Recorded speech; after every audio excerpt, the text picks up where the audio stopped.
Hello, and thank you for joining me again on this discussion of historical scholarship in our preferred research for this term.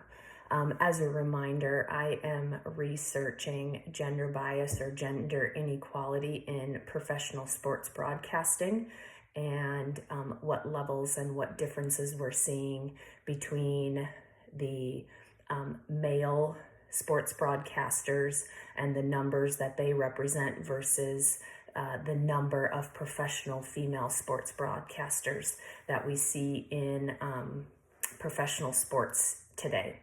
I used Project Muse and Oxford Scholarship Online to find some sources, and then I actually accessed most of them through the Jerry Falwell online library, as I was able to gain access through the main library versus Muse or Oxford Scholarship.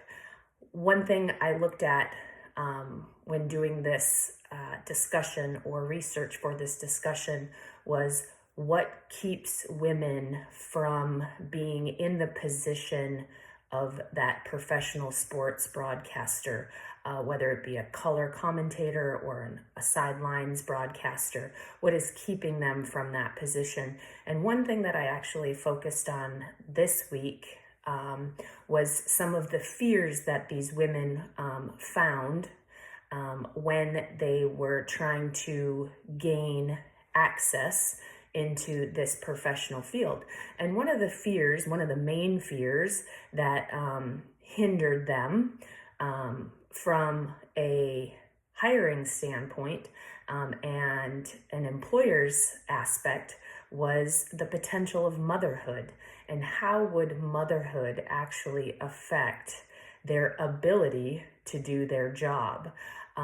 So I saw through my research that a lot of these professional women that were rising in the ranks of this field were having problems gaining access or breaking the glass ceiling into the field because of the potential of becoming a mother, and what would happen if they became pregnant, or what would happen with their families, and would they have to travel with them, and would this hinder them in their ability to actually do their job. One of the main resources I utilized was an article called On the Sidelines: Gendered Neoliberalism and the American Sportscaster. That was one of them. And then the other one that I found the most helpful, especially when looking at the limits that were placed on women because of their potential to become mothers, was It's Impossible: Local Sportscasters and the Prospect of Motherhood.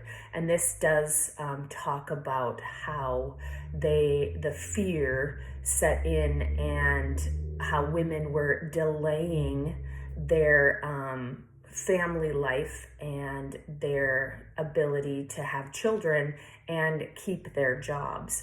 The article did go into discussing how women would tend to delay starting a family because they were concerned about having this put a cap on their ability to achieve the highest level in this field. So this week I chose in my specific topic and research plan to focus on what were some of the limitations that were keeping women from becoming the highest level in the sports broadcasting world.